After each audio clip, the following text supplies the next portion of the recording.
Bonjour, je vais vous présenter la démo du croquis de géographie, l'inégale intégration des territoires dans la mondialisation. Attention, ce croquis, tel qu'il est formulé, est un croquis obligatoire pour le baccalauréat des séries générales. Alors obligatoire, c'est-à-dire que le sujet, s'il tombe, il est formulé à peu près de la même manière et donc à peu près les mêmes réponses qui sont données. Ce croquis se présente comme tous les autres, c'est-à-dire que vous avez au préalable une formule PDF que je vous conseille vivement de télécharger, c'est gratuit sur le site Géographie Mini 1. Vous téléchargez la formule PDF, vous répondez aux questions qui vous sont posées par des réponses graphiques. Cela va donner une série de schémas à réponse unique et à la fin vous aurez plusieurs schémas à réponse unique qui vous permettront de produire votre croquis. Ça, c'est la phase d'apprentissage par laquelle je vous conseille fortement de passer. Une fois que vous êtes passé par là, bien vous regardez tout simplement corriger, soit avec votre enseignant, soit tout seul. Alors comment ça se passe? Très simplement, vous avez ce logiciel qui est gratuit. Il est téléchargeable ou regardable en ligne. En ligne, vous l'avez sous toutes ses formes. En ligne, vous l'avez pour, bien sûr, les iPhones, les iPads. Vous l'avez pour tous les smartphones sous Android, ainsi que les tablettes Android. Vous l'avez également pour les Mac et pour les PC. Tout cela en ligne, avec une connexion Internet, bien évidemment. Mais, nouveauté, vous pouvez aussi télécharger ce corrigé avec exactement sur les mêmes utilisables sur les mêmes supports, c'est-à-dire iPhone, iPad, tablette Android, smartphone Android, PC et Mac pour ceux qui les ont. Voilà, donc vous n'avez pas d'excuse de ne pas le prendre, surtout que c'est totalement gratuit. L'objectif, c'est de vous faire apprendre à bien produire des croquis de géographie et des schémas pour avoir la meilleure note possible au baccalauréat et je vous le souhaite, une mention. Alors comment se présente ce corrigé comme tous les autres? Une question en haut dans le rectangle jaune, question qui est reprise du PDF, c'est la même, évidemment, c'est un corrigé. Sur la partie droite, vous avez ici, ce qui n'existe pas sur le PDF, vous avez un pense-bête de tous les figurés qui seront utilisés pour ce croquis et pas un autre. Inutile de cliquer dessus, ça ne sert à rien, c'est une démarche pédagogique à une question posée. Dans le cadre d'un croquis, d'un schéma et une réponse graphique. Cette réponse graphique se décline en 4 possibilités. Figuré ponctuel, figuré linéaire, figure de surface, figuré de flèche. Attention, certains auteurs, certains manuels regroupent involontairement ou volontairement, je ne sais pas, figuré linéaire et de flèche. Ce n'est pas pareil.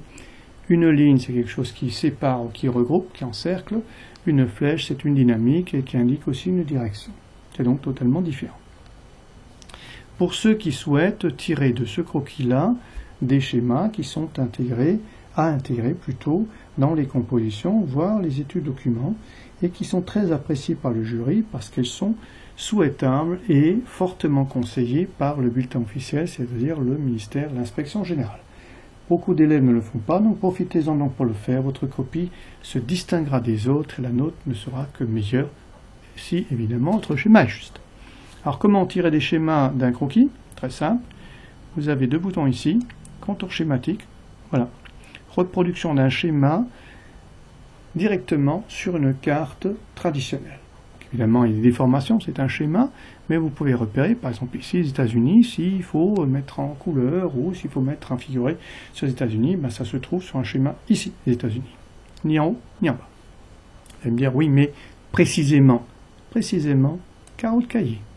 Voilà, carreau de cahier avec une numérotation. Donc en D10, vous avez ici la zone, bien sûr, qui est celle de l'Union soviétique. Donc tout ceci est possible. Repérage pour les figurés que vous allez mettre sur votre croquis. Repérage par rapport à un contour schématique. Pour le moment, on n'en a pas besoin, donc on va décocher ces 2 boutons. C'est fait. Le corrigé, comment se décline-t-il? Question ici. Mise en concurrence des territoires, résultant de la mondialisation, impulsée par les échanges, etc. Parmi eux, il y a les flux majeurs, avec des capitaux, des marchands, etc. Comment représenter ces flux majeurs? J'ai déjà donné un petit peu la réponse tout à l'heure, en disant qu'il y a une différence entre linéaire et flèche, puisque une flèche c'est une dynamique, c'est une direction, un linéaire c'est pour séparer. Alors soyons donc comme ces auteurs qui confondent flèche et linéaire, et regardons bien. Linéaire, on clique sur le bouton, on me dit que non, évidemment. Et pourquoi pas? Parce que un figuré linéaire ne peut pas indiquer une direction à lui tout seul. Seule la flèche indique une direction. On clique sur flèche et c'est le bon choix. Alors on vous dit que c'est le bon choix pour les raisons que j'ai déjà évoquées. On vous dit aussi comment il faut la dessiner, avec bien sûr quelle couleur, précise la couleur et pourquoi cette couleur et pas une autre. Et on vous invite fortement, pour ces têtes de flèches notamment, à utiliser un normographe ou un minigraphe dont je vais vous parler tout à l'heure. Voilà, donc on a la bonne réponse et le figuré a été reproduit sur le croquis lui-même. Voilà, et vous avez la légende qui se construit, un bouton ici qui est allumé, cette fois-ci un bouton qui vous invite à poursuivre. Poursuivant, même question, enfin pas la même question que sur le PDF. Donc question suivante, identique au PDF, il y a non seulement les flux majeurs, mais il y a aussi des flux secondaires, puisque les flux majeurs sont des flèches, les flux secondaires ont certainement des flèches aussi, n'hésitons pas, ce sont des flèches, stop, moins imposantes, donc l'utilité d'un nomographe ici pour les têtes de flèches s'avère très utile, et une couleur différente. Pourquoi? C'est expliqué ici, c'est même très clairement expliqué, surtout lisez ce rectangle ici, qui vous donne les explications afin que pour d'autres schémas ou d'autres croquis, vous puissiez utiliser la même démarche et donc avoir tout juste le jaune du bac.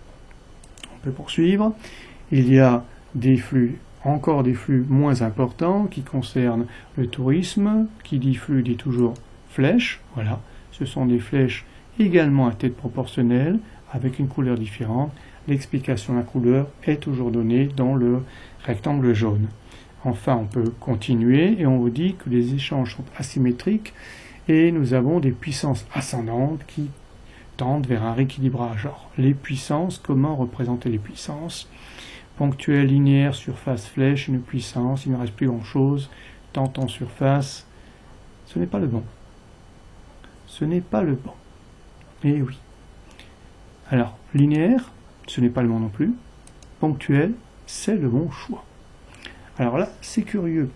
Ce sont des échanges, ce sont des puissances ascendantes. Pourquoi ces puissances ascendantes sont-elles représentées par un figuré ponctuel? Eh bien, je vous laisserai le soin de le découvrir en le lisant. Voilà une des raisons pour lesquelles il faut bien lire ce rectangle jaune qui explique pourquoi ici il n'y a pas une couleur à plat alors qu'on a très bien pu le concevoir. Eh bien, c'est expliqué. L'explication apparaît un tout petit peu ici quand vous regardez sur le corrigé final, tout simplement parce qu'il y a pour tous ces pays un autre figuré de surface qui va apparaître. Donc vous voyez bien l'utilité de bien apprendre et de bien construire des schémas d'abord avant d'arriver au croquis final. On aurait été tenté pour cette question de répondre par un figuré de surface. Mais en continuant les questions, on s'aperçoit que le figuré de surface est plus adapté aux périphéries dominées, aux périphéries marginalisées dans lesquelles se trouvent ces mêmes pays.